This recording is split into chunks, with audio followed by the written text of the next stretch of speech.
Tudo bem com vocês? A graça de nosso Senhor Jesus Cristo e a alegria do coração dele reine no coração de vocês. Bendito seja Deus por nós estarmos aqui mais uma vez. Agradecer a todos vocês que fazem parte do canal, aos irmãos evangélicos que aqui estão também conosco. Muito obrigada pela confiança e que juntos nós possamos aí partilhar desse Deus supremo e soberano sobre todas as coisas.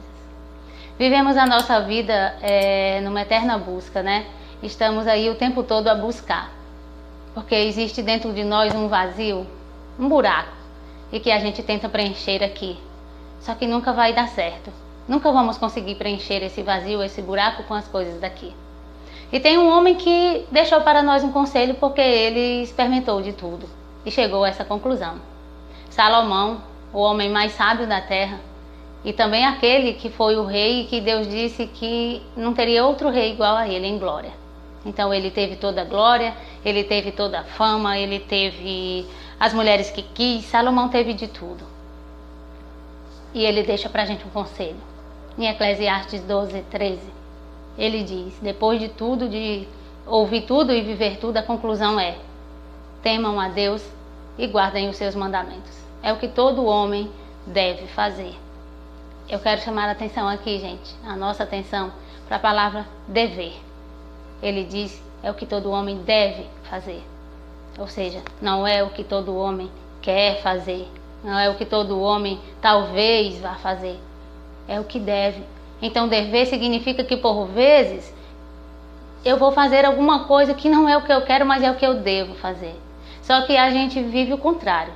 A gente faz às vezes o que não deve, porque é o nosso querer. Porque é muito mais fácil se acomodar aos nossos desejos. Então uma coisa é o que eu devo fazer e outra coisa é o que eu quero fazer. Nós temos um grande exemplo. Hoje é maio, então a gente tem um grande exemplo do que significa isso. Maria e José são pessoas que vêm com certeza nos dar um grande exemplo do que é dever e querer. O querer de Maria e de José com certeza era um, porém a vontade de Deus era outra. Então eles deviam fazer, já que Deus estava mostrando qual era a vontade dele, eles deviam então fazer a vontade de Deus e não a deles. Porque se nós queremos ter uma vida em concordância e em comunhão com Deus, é fazer não o nosso querer, mas o querer de Deus. Para isso, nós temos que temer. Então é o que Salomão vem deixar, né, de conselho para nós. Aí a gente sai por aí, vivendo a nossa vida, fazendo tudo que não devemos fazer, porque a gente diz, somos adultos, a vida é minha, eu faço com ela o que eu quero. Quanto engano, gente. Quanto engano, infelizmente. A vida não é nossa. Deus, ele nos criou, ele criou a mim e a você. E criou com tanto amor, com tanto carinho, nos mínimos detalhes. E não foi pra gente viver uma vida de qualquer jeito, e não foi pra eu e você ser qualquer pessoa e viver de qualquer jeito. Porque ele disse que aquele que teme a ele viverá e comerá e terá uma vida plena já nesta terra. Mas aí a gente quer viver a nossa vida da nossa maneira e queremos as bênçãos de Deus. Um grande exemplo aí de relação de pai e filho. Que filho, que pai, né? Vai dar tudo assim para o seu filho, se esse filho vive na desobediência. Então, temer a Deus, para muitos, parece assim, uau, agora eu tenho que ter medo de Deus, vou viver agora pisando em casca de ovos aqui, com medo de tomar uma atitude. Não é isso, gente. Temer a Deus é respeitá-lo com amor, porque Ele é o nosso Criador. E a nossa vida, a minha vida não é minha. Não posso fazer com ela o que eu quero, porque ela é dele. A gente vai dormir e vai levantar se Ele quiser. Se Ele não quiser, nós nem vamos levantar, nós nem vamos a lugar nenhum. Então, se a gente entender isso, a vida não é nossa e por isso nós precisamos temer a Ele, ou seja, respeitar por amor, porque a gente o ama e a gente não quer ferir, a gente não quer infligir essa lei. Os mandamentos é a lei de Deus que Ele deixou para a gente viver bem aqui. Quantas vezes a gente não teme a lei terrena? Nós vivemos o tempo todo nos ajustando aqui, né, para poder andar de acordo com a lei. Você tem um carro, o carro tem que estar de acordo com a lei. Você tem uma moto, tem que estar tudo certinho de acordo com a lei. Para você dirigir, você tem que estar de acordo com a lei. E a gente faz isso porque tem medo de chegar ali na frente, encontrar com a polícia, ter uma barreira que vai nos pegar, a sociedade vai ver, a gente vai ficar com vergonha. A gente busca, né, andar direitinho com a lei da terra e com a lei de Deus.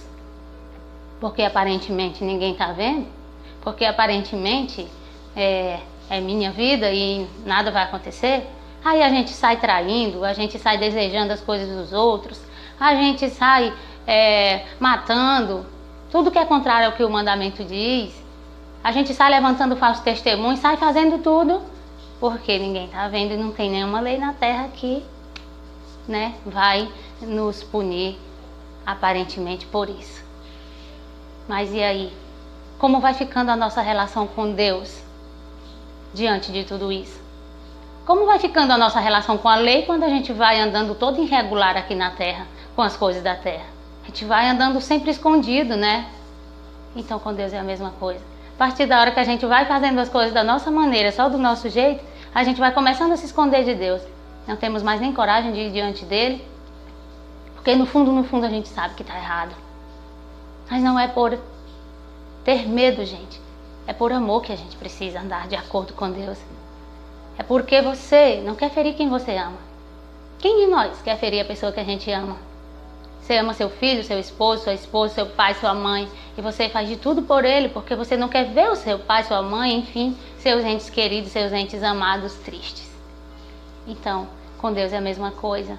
A gente vive buscando, a gente precisa buscar obedecer e guardar esses mandamentos e temer a Ele, porque a gente ama e a gente não quer deixar o nosso Pai, o nosso Criador, triste conosco. A gente quer buscar ser um filho que dê orgulho para o nosso Pai, porque Ele é bom o tempo todo. Deus nos ama, gente, e nos fez com tanta perfeição. Então Maria e José são essas pessoas que com certeza mostram pra gente o que é uma vida de obediência. E lá nos antigos, quando Deus disse então para aquelas pessoas ficarem dentro de suas casas, porque viria uma peste e quem estivesse dentro de suas casas estavam salvos, elas obedeceram. E elas obedeceram, gente, não por medo, mas por amor, porque temiam a Deus e não faziam nada sem a sua consulta, sem a sua bênção. E hoje, a gente está vivendo um tempo igualmente, e o Deus não é outro, o Deus é o mesmo. E Ele também já disse tudo o que nós devíamos fazer. Ele nos avisou do que estava vindo e nos disse o que nós devíamos fazer. Mas como que Ele fez isso? Através daquelas pessoas a quem Ele deu graça e a capacidade da ciência e da inteligência para estar ali à frente e para conhecer e nos dizer o que fazer. Só que aí a gente encontra pelo caminho outros que dizem assim, não é isso não, você agora está ficando louco, isso é uma mentira. Gente, que triste isso. E aí às vezes vamos ouvindo essas outras vozes. Isso não é de agora, gente, é a vida toda. Todas as vezes que Deus falar com você uma coisa, virá outro para dizer que não é bem assim. Desde o início, quando Ele falou com Adão e Eva e disse para não comer da fruta, logo chegou lá, né? O outro e disse assim, ei, não é bem assim não. Só porque Ele não quer que vocês sejam igual a Ele. Então hoje ainda é a mesma coisa. Todas as vezes que Deus disser alguma coisa para você, é para a sua bênção, é para a sua vida estar salva. Mas vai vir sempre outro dizendo, não é assim não, besta. Faz de outro jeito que não é bem isso. E a gente cede porque era isso, gente. Porque é o nosso desejo humano já é o nosso desejo aquilo. Aí vem essa voz que nos conforta, que nos acalma, que nos deixa ali na comodidade. Então é bem melhor nos acomodar ali. E aí caímos nas armadilhas, as coisas acontecem e depois a gente ainda vai culpar Deus, dizer por que Ele permitiu tal coisa acontecer. Mas Deus avisou. Deus não pega ninguém de surpresa. Deus não deixa nenhum filho dele ser pego de surpresa. Agora cabe a mim e a você ouvir. Então temer a Deus é buscar amá-lo, né? E ter com Ele essa vida onde a gente vai ouvir e fazer as coisas segundo a sua orientação, como aquelas pessoas faziam, como Maria e José viviam. Não saíam de um lugar para o outro se não fosse com a permissão, com a bênção de Deus. Não com a permissão, mas com a bênção. Não fosse Deus dizendo o que fazer. Que nós possamos assim então buscar uma vida né, de mais obediência a Deus, pedindo aí ao Espírito Santo de Deus que venha nos iluminando e nos ajudando a renunciar às nossas vontades, a renunciar o nosso querer para poder fazer aquilo que devemos fazer. Que venha a graça de Deus e nos ajude a fazer o que nós devemos fazer, para assim vivermos uma vida, né, regular diante da lei do nosso Pai. Deus abençoe sua vida. Deus abençoe sua casa. Amém.